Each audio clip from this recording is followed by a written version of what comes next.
Welcome to this ClickShare information video. In this video, I'll show you how to extend your Windows desktop while you're using ClickShare.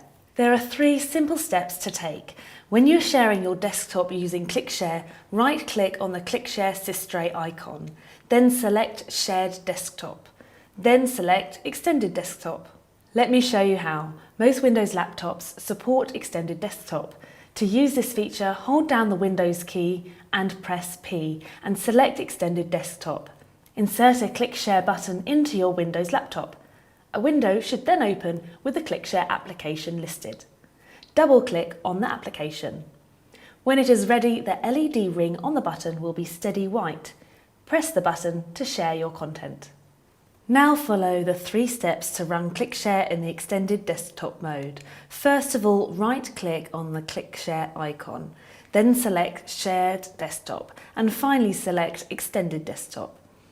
That's set the display mode as Extended Desktop. Your administrator can disable this feature with the ClickShare web interface tool.